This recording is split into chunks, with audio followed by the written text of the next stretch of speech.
Sakit. So, lahat po na sumusuporta po sa ating former President Rua Duterte, masakit po sa amin yung nangyari kasi nga ganon, yung pagkahuli niya, hindi namin inaasahan.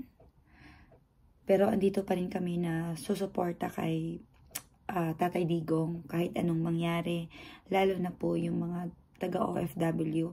Marami pong mga OFW na nagmamahal kay Tatay Digong at isa na po ako doon.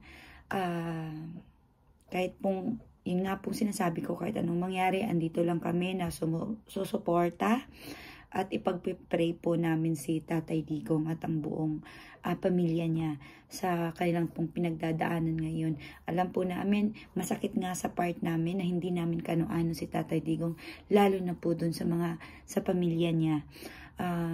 Sa anak niya, si Kitty, na magpakatatag, si Vice President, na ngayon po ay nasa Netherlands na po.